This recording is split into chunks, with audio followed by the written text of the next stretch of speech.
Sa mga ilog, madalas tayo nakakarinig ng mga nagtatawanan at nagkukulitan tuwing summer. Ngunit ang mga masasayang eksenang ito ay napapalitan ng kaba at takot, lalo na sa panahon ng pagbaha. July, panahon ng paglalaro ng ilang kabataan sa Guadalupe River. Pero sa panahon ng tag-init,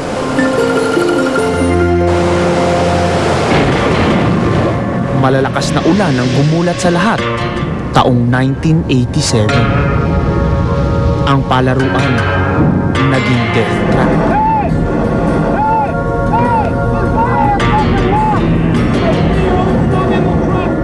Isang bus na may lulang mga kabataan ang tinangay ng baha. Malakas ang agos ng tubig baha. Tila walang pag-asa ng kaligtasan. 5 oras halos lumambitin sa mga puno ang ilang batang biktima. Ang ilan halos sumuko na. Tulad ng 14 na taong gulang si Melanie Cuno. Hinila siya ng rescuer upang may akyat sa helicopter.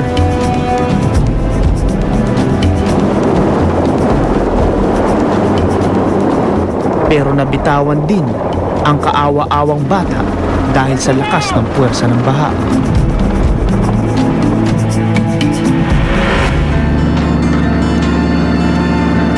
Apat na araw bago natagpuan ang 9 sa 10 batang winakasan ng mga buhay ng baha. Hanggat maraming tao ang nakatira, nagtatrabaho at naglalaro sa mga lugar malapit sa ilog, hindi matatapos ang mga ganitong eksena.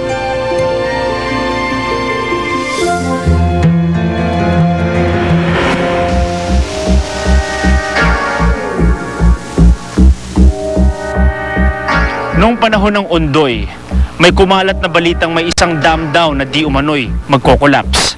Lumikha ito ng malawakang panik sa mga residente malapit sa dam.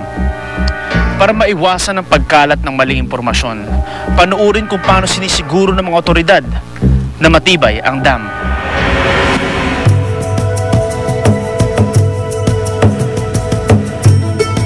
Saan po gawa yung Angat Dam? Ano pong material gawa itong Angat Dam? Yung Angat Dam, nakita mo, gawa ito sa boulders na fill, tsaka clay filter, tsaka soil. Itong dam po, nasira na ba ito before? Wala, hindi pa nangyari na sila ito. Hindi pa. Hindi na. Yung water po, pag tumataas, ano po ang ginagawa ninyo kapag tumadami na yung tubig masyado? Pag dumadami na yung tubig, at saka hindi na kaya natin ipadaan sa turbina natin, meron tayong spillway. Yung spillway, yun ang nag-control sa inflow at saka outflow na sobra exist na yung tubig dito sa reservoir natin.